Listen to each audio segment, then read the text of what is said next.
سب سے پہلا فرض جو ہے وہ تکبیر تحریمہ کا ہے۔ تکبیر تحریمہ میں لفظ اللہ اکبر کہنا یہ واجب ہے۔ نبی اکرم صلی اللہ تعالی علیہ وآلہ وسلم نماز اللہ اکبر کہہ کر شروع فرمایا کرتے تھے۔ لفظ اللہ اکبر کہنے میں کچھ احتیاطیں ہیں۔ اگر اللہ اکبر کو ہم نے غلط پڑھ دیا تو پھر بھی نماز شروع نہیں ہوگی۔ مثال کے طور پر یہ اگر بولا اللہ اکبر، ابھی آپ نے پہلی غلطی کر دی اور نماز شروع نہیں ہوئی، کیونکہ تکبیر ہی غلط ہو گئی، اس میں معنی کا بگاڑ پایا گیا۔ اچھا، اسی طرح اللہ اکبر، اس طرح اگر تکبیر پڑھی تو پھر بھی نماز شروع نہیں ہوئی۔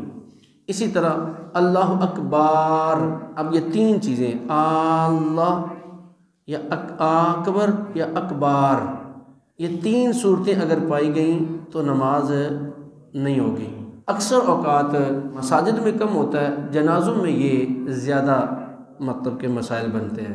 آواز بلند کرنے کی کوشش میں یہ مطلب کہ نا یہ بگاڑ بیٹھتے ہیں۔ اللہ اکبر، یعنی کہ اب وہ آواز دور پہنچانے کے لیے، تو اب نماز ہی نہیں ہوئی۔ اب پیچھے بندہ 1000 کھڑا ہو اور امام اس طرح تکبیر کہہ رہا ہو، وہ بیچارے مرنے والے کا کیا قصور ہے؟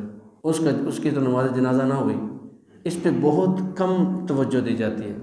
اور پھر امام تو درست تکبیر کہہ رہا ہے لیکن پیچھے وہ دھکے سے ہی مکبر بن جاتے ہیں، مقرر کیے بغیر ہی۔ پیچھے دیکھا کہ 5-6 صفحے زیادہ ہیں تو جناب آوازیں آنی شروع ہو جاتی ہیں، حالانکہ امام کی آواز پہنچ رہی ہوتی ہے، امام کی آواز آخری صف تک پہنچ رہی ہوتی ہے، لیکن شوقین ہوتے ہیں وہ مطلب کہ وہ تکبیریں کہنے کے، تو وہ غلط کر رہے ہوتے ہیں۔ اب کوشش کرنی ہے جب بھی جنازے میں شریک ہوں یا نماز فرض ہو اور اجتماع بڑا ہو تو کوشش کرنی ہے کہ اگر امام کی آواز آ رہی ہے تو امام کی آواز کی ہی پیروی کرنی ہے، مکبر کے پیچھے نہیں چلنا۔ جنازہ ہو رہا ہے، امام کی آواز آپ تک پہنچ رہی ہے تو آپ اس کی طرف دھیان نہ دیں، بلکہ امام کی آواز کو دیکھیں کہ اب میں نے امام کی آواز کے ساتھ اپنے ارکان جو ہے وہ ادا کرنے ہیں۔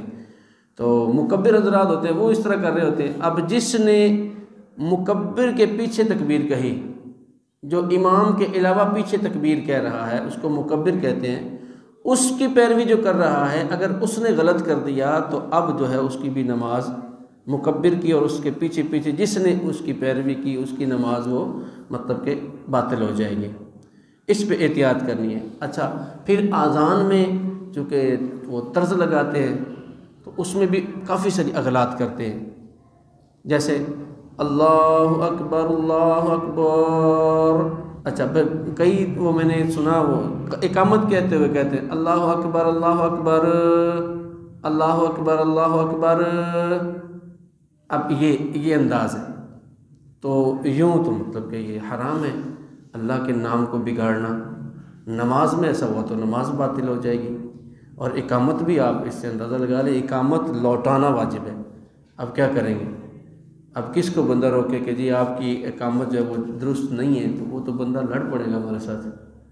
لیکن کیا کریں، اب علم دین ہے، اس کا سیکھنا تو فرض ہے، لہٰذا یہ بہت اہم مسئلہ ہے، اس کی طرف ہماری توجہ نہیں ہے۔ اذان بھی وہی کہے جس کو صحیح درست اذان کہنی آتی ہے۔ دوسرا بندہ جس کو اذان کے احکام کا نہیں پتہ وہ اذان بھی نہ کہے، بہتر ہے کہ وہ اس سے بچے۔ اور پریکٹس کرنے میں حرج نہیں، سیکھنے میں حرج نہیں ہے، بلکہ سیکھنا تو فرض ہے۔ اللہ پاک جل شانہ ہمیں عمل کی توفیق نصیب فرمائے۔ ایک بندے نے سوال کیا تھا کہ یہ کوئی پڑھتا ہے اللہ اکبر، کوئی پڑھتا ہے اللہ اکبر، تو علماء نے فرمایا ہے کہ را کے اوپر زبر دے کے اس کو پڑھنا یہ درست ہے۔ اللہ اکبر اللہ اکبر اللہ اکبر اللہ اکبر، رلا نہیں پڑھنا، را کے اوپر جو پیش ہے اس کو نہیں پڑھنا۔